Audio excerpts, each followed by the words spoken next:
보호무역을 할 만큼 어려운 세상이다. 지금 노쇠화되어 있거든요. 오죽하면 트럼프 대통령이 나서서 발표를 했습니다. 지금 당장 중국과 한판 붙으면 미국 해군이 진다라는 얘기가 파다한데요. 이제 조선에 뒤진 미국으로서는 우리를 붙잡고 갈 수밖에 없는 3,500억 달러 대미 투자 패키지 가운데 조선업에만 1,500억 달러, 208조 정도로 배정을 했습니다. 그리고 이걸 한국 기업들이 주도를 하기 때문에 우리 두산 에너빌리티가 원전의 건설을 도맡아서 하고 있는데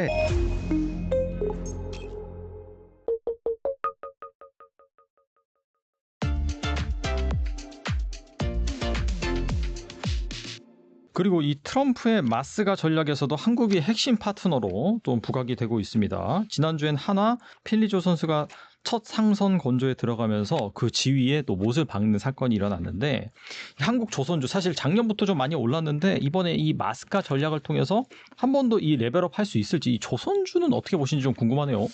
네, 조선 우리가 상반기 주식시장을 이끈 게 조방원이라고 해서 조선방산 원전 이런 말씀 하잖아요. 조선업은 이번에 그 관세 협상 미국과 하면서 우리에게 가장 중요한 무기가 됐습니다. 미국이 그 조선업이 저는 이렇게 좀 시대에 뒤졌는지 놀라울 정도인데요. 지금 당장 중국과 한판 붙으면 미국 해군이 진다라는 얘기가 파다한데요. 그러다 보니까 이제 조선에 뒤진 미국으로서는 우리를 붙잡고 갈 수밖에 없는 그런 상황이고요. 마스가 미국 조선업을 다시 위대하게 합니다. 그러니까 지금 Make America Shipbuilding Great Again, 어게인인 거죠. 네. 그러니까 뭔가 지금 부족합니다. 이 부족한 거를 이제 한국 조선업계가 채워 달라라는 거고요. 총 3,500억 달러 대미 투자 패키지 가운데 조선업에만 1,500억 달러, 208조 정도를 배정을 했습니다. 어마어마하네요. 네, 그리고 이걸 한국 기업들이 주도를 하기 때문에 이제 과거의 조선은 기대감이었는데 이제는 실적의 조선으로 뭔가 보여줄 때가 된 거 아닌가. 조선 3사 가동률 100% 넘어섰고요. 올해 되게 많이 올랐는데도 앞으로의 이제 실적들이 더 나오지 않겠느냐라는 기대감이 있는 거죠. 조선업종 시총 2006년에서 8년 정도가 한 9% 정도 나왔다고 그래요. 그 전체 시장에서. 근데 지금 현재 한 6% 정도 되니까 과거의 영광을 되찾는다면 좀 더 시총이 커질 가능성도 있고요. 이번 그 트럼프 정부와 관세 협상의 특징이 하나가 뭐냐면 유럽이나 한국이나 일본이나 미국의 가스를 받습니다. 그러니까 미국의 가스를 받아오려면 배가 필요한 거죠. 그래서 LNG선을 만들어야 되는데 LNG선은 고가품입니다. 특히 이제 유럽이 지금 시급한데요. 그동안에 이제 러시아 가스를 써왔는데 이제 바다 건너 그 가스를 가져와야 되기 때문에 가스 수송선의 어떤 수요도 굉장히 많을 거 아니냐. 그런 부분들이 조선업의 장기적인 그런 실적 개선을 기대하고요. 다만 단기적으로는 코스피 지수가 많이 올라왔잖아요. 그래서 정부의 어떤 정책적인 변수 그리고 미국의 고용 지표라든지 이런 게 좀 악화된다 그러면 같이 조정을 받을 수는 있대 어떤 단기 적으로 급락했을 때는 저점 매수 관점으로 바라볼 수 있는 그런 포인트가 되고요. 한 가지 이제 우려스러운 건 노란 봉투법이라고 이게 이제 노조법입니다. 이게 맞아요. 이제 개정안이 지금 발효 올라와 있는데요.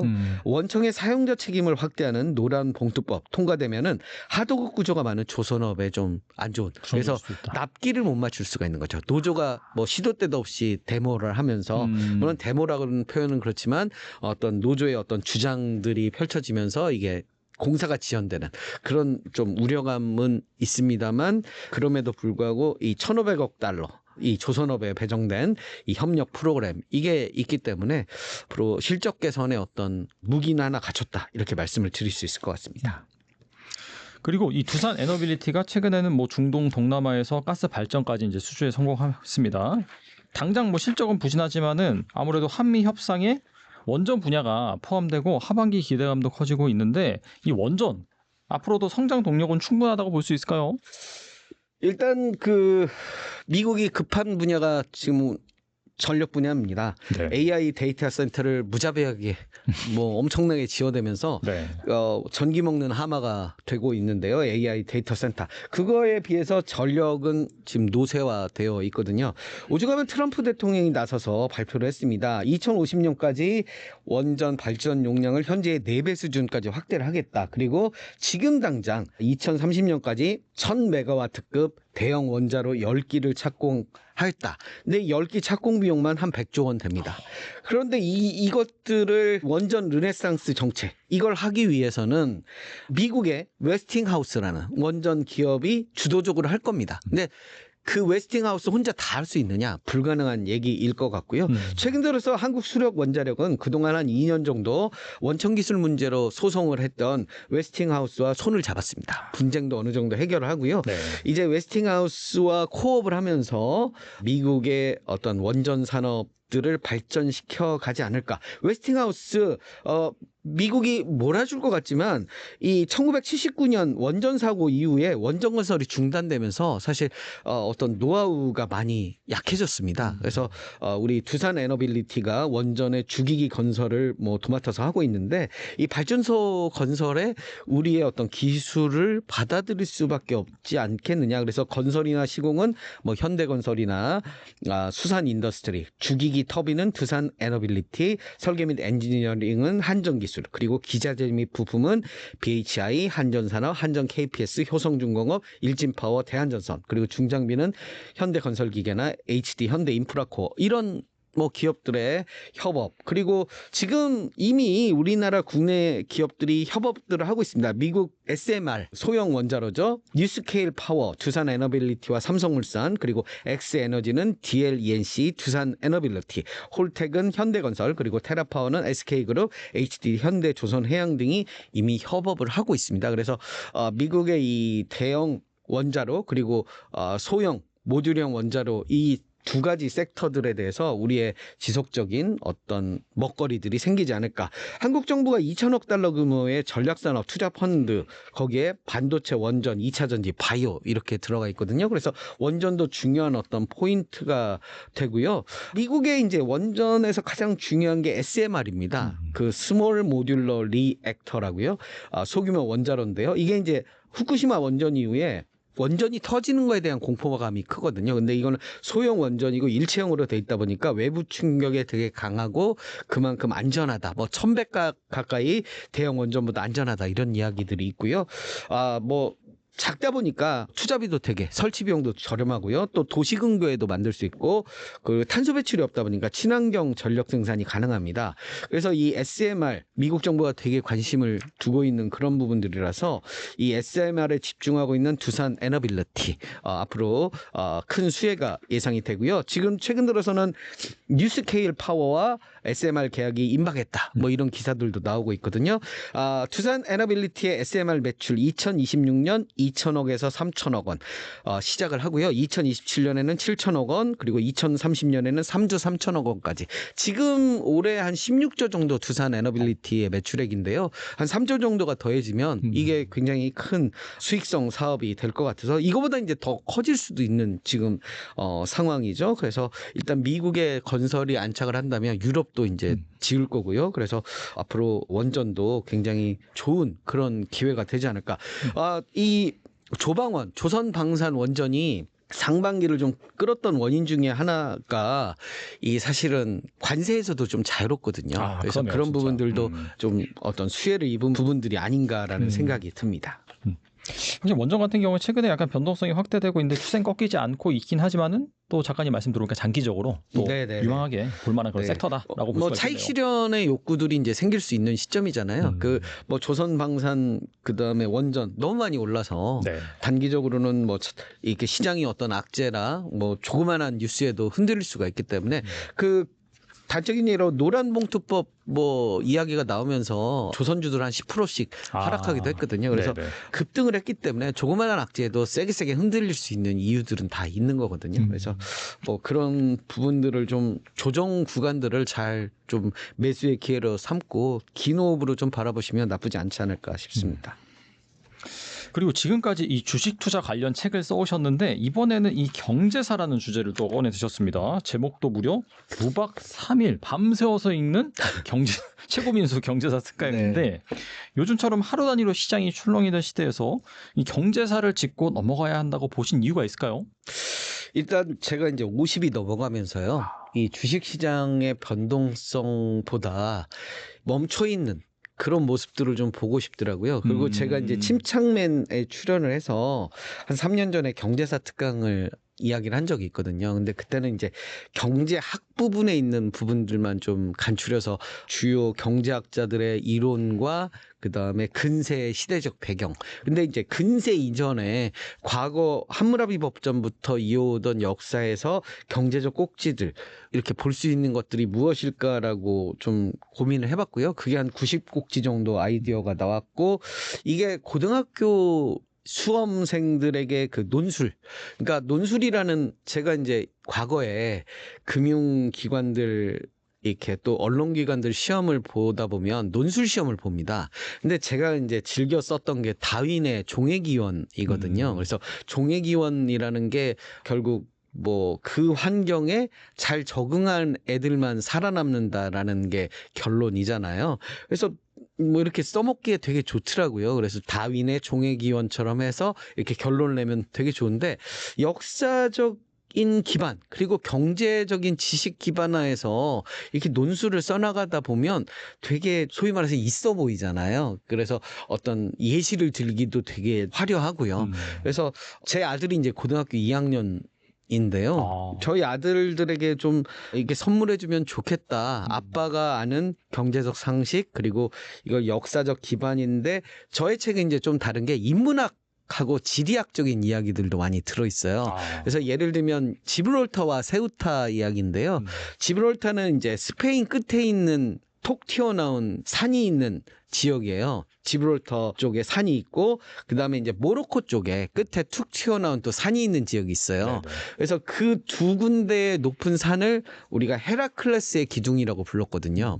이게 이제 지중해 끝에 있고요. 여기를 넘어가면 이제 대서양이에요. 애틀랜틱 오션이라는. 그래서 지중해 끝이고 과거 지구가 평평했다고 믿었을 때는 이 헤라클레스의 기둥을 넘어가면 하데스라는 지옥으로 빠진다, 떨어지거나 아니면 새카맣게 탄다라는 이야기가 퍼졌었거든요.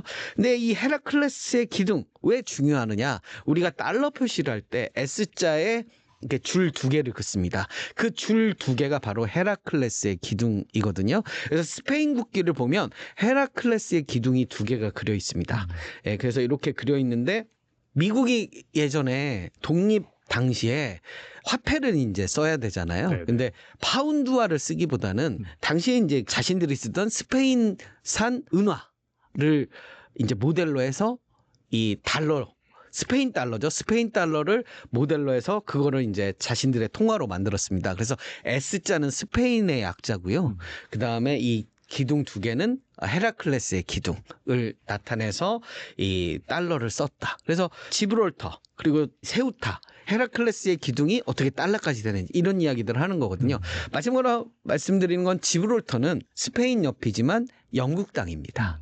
그리고 세우타는 모로코 옆이지만 스페인 땅입니다. 그래서 역사적으로 이제 왜 지브롤터가 영국 땅이 됐는지 그리고 세우타가 스페인 땅이 됐는지 이런 이야기까지 엮어가면서 그래서 약간의 만담꾼 같기도 하고요. 또 뭐 인문학적인 소양도 좀 기를 수 있어서 재밌지 않을까라는 개인적인 생각을 합니다. 말씀 들어보니까 어마어마한 스케일이 느껴지긴 하는데 그렇다면 요즘 같은 시기에 물론 이걸 다 읽으면 좋긴 하겠지만은 그래도 좀 고르고 고른다라고 한다면은 투자자들이 꼭 알아야 하는 경제사 두 가지만 꼽는다면 뭐가 있을까요? 아무래도 이제 대공황 이야기를 안 할 수가 없을 것 같아요. 이미 앞서서 언급을 좀 했는데요. 어떤 불황은 사람이 만드는 것 같습니다. 그러니까 가만히 이렇게 잘 돌아가는데 이 관세라는 우리 과거의 스무트 올리법 관세라는 이슈들이 결국 무역 장벽을 높이고요. 원래 그 관세라는 건 중세 시대 때 통행세였거든요. 그러니까 영주들이 봉건 영주들이 내 땅을 넘어가려면 통행세를 내고 나가라. 이게 이제 관세로 발전을 한 건데요. 결국 뭐 트럼프 대통령의 관세 정책이 아메리카 그레이트 어게인 해서 미국을 다시 위대하게를 하는 데는 좋겠지만 다른 나라들 특히 우리나라 같은 경우 이 수출로 먹고 사는 나라인데 상당히 힘들잖아요. 그렇죠. 그래서 네. 결국은 이 어떤 이 관세 정책 결코 역사적으로 올바르지 않았다. 그래서 관세가 일으키는 건 버블. 그러니까 물건이 넘쳐나는 근데 사는 사람이 아무도 없는 이런 세상이 오지 않을까라는 좀 두려움들을 좀 하는 것 같고요. 그래서 좀 이 자유무역이 좀 중요하지 않나 이런 생각도 합니다. 그래서 이 원래 보호무역주의, 관세라는 것은 결국 자기가 어려울 때 보호무역을 하는 거거든요. 그래서 과거의 역사를 보면 영국은 자유무역주의였고요. 미국은 보호무역주의였습니다. 왜냐하면 애덤 스미스가 주장한 게 자유무역주의잖아요. 중상주의를 떨쳐내고 왜 자유롭게 거래를 안 하는가. 뭐 이건데 그 자유무역이라는 건 가장 힘센 애들이 자기의 물건을 팔아먹기 위해서 자유무역을 하는 거거든요. 산업혁명으로 기술이 앞서고 물건을 주도적으로 만들었던 영국은 자유무역을 원했던 거고요. 반면에 미국은 자기들이 이제 식민지였기도 했지만 이 기술력이 딸렸거든요. 그래서 어떻게 해서든지 보호무역을 하려고 주장을 했습니다. 그래서 미국의 특히 북부 지역은 공업력에서 영국에 밀리다 보니까 보호무역을 강화를 하게 된 거고요. 근데 반대로 2차 세계대전이 끝나고 반대로 바뀝니다. 그러니까 미국이 그 전쟁에서 이기고 나서 이제 미국이 제일 잘 살잖아요. 금도 미국으로 다 모이고 그러니까 이제 미국이 자유무역을 주장을 합니다. 그래서 오히려 이제 강제로 이렇게 물건도 팔게 되고요. 그래서 지금 트럼프의 그 관세 정책, 왜 트럼프가 관세 정책을 할 수밖에 없나를 보면 미국이 어렵기 때문입니다. 그러니까 미국이 잘 먹고 잘 살고 자기들의 상품들이 경쟁력이 있다면 굳이 관세 정책을 해서 이렇게 막을 이유가 없잖아요. 그래서 관세 정책이라는 것은 결국 자기들이 잘 살고 편하면 자유무역주의, 반대로 자기가 먹고 살기 어려우면 보호무역주의. 그러니까 세계 넘버원 국가인 미국도 지금 보호무역을 할 만큼 어려운 세상이다라고 보시면 될 것 같습니다. 뭐 두 가지 이야기를 해 달라고 했는데 뭐 관세하고 보호무역주의 넣어서 이렇게 이야기를 했고요. 자세한 것은 사실 풀면 뭐 한 3박 4일 얘기를 해야 됩니다. 뭐 끝도 없고요. 이게 이제 역사적인 이야기들 중심으로 되어 있어서 이 역사라는 건 결국은 먹고 사는 문제입니다. 먹고 사는 문제에서의 어떻게 하면 이제 남의 것을 뺏어서 내가 더 잘 살 것인가. 그게 이제 중상주의라고 하거든요. 그러니까 중상주의는 결국 왕이 부자로 사는 나라, 국민이 부자로 사는 게 아니고요. 왕이 얼만큼 많은 금과 은을 갖고 있느냐. 아니면 무역 트레이딩을 해서 얼마나 흑자를 내는가. 이게 가장 중요했던 거거든요. 그래서 그런 것들을 하기 위해서는 결국 식민지를 많이 만들고 다른 나라를 제로섬이었거든요. 예전의 시대는. 그래서 다른 나라들이 어려우면 그 부를 내가 뺏어서 우리만 잘 먹고 잘 살자라는 그런 중상주의인데 지금도 그런 중상주의의 모습을 트럼프 대통령이 많이 보여주는 게 아닌가. 무역을 자유롭게 하는 걸 방해하고 이러기 때문에 이런 부분들이 좀 솔직히 마음에 좀 안 들고 뭐 그렇습니다. 네. 네, 오늘 나와주셔서 정말 좋은 말씀 많이 해주셨는데 끝으로 최고민수의 경제사 특강은 어떤 분들이 읽으면 좋을까요? 일단 그 현재 상경계열을 다니는 대학생들에게도 굉장히 좋을 것 같고요. 그다음에 금융권 논술 시험 요즘 많이 보잖아요. 입사 시험 그걸 준비하는 그 대학생들 무엇보다도 가장 키포인트는 고등학교 논술 시험을 준비하는 고등학생들이 빠르게 중요한 정보들을 제가 이제 그 여러 가지 역사 내용 중에 엑기스만 좀 뽑아서 이게 간단하게 명료하게 만들어 놨거든요. 그래서 이 두 권만 읽으시면 올겨울 대입 논술은 뭐 무리 없이 유식한 채 소위 말해서 유식한 채 하면서 시험을 원활하게 볼 수 있지 않을까. 그래서 강남의 그 입시학원을 지금 열심히 공부하는 상위권 학생들에게 굉장히 큰 도움이 되지 않을까라고 뭐 기대합니다. 어쩌다 보니까 책 파는 외판원 같이 말을 했는데 뭐 그렇습니다. 네. 네, 또 이렇게 주식시장의 주요 이슈, 그 다음에 투자자가 꼭 알아야 되는 경제사까지 말씀해 주셨는데, 뭐 투자자 본인께서 읽으셔도 괜찮을 것 같고, 그 다음에 자제분이 계시다면은 또 말씀해 주셨기 때문에 이 사고의 확장, 뭐 논술이라든지 여러 가지 그런 플러스 요인을 통해서 한번 읽어보시면 분명히 도움이 될 거라고 생각이 됩니다. 지금까지 최고민수 작가님 나와주셔서 감사합니다. 감사합니다.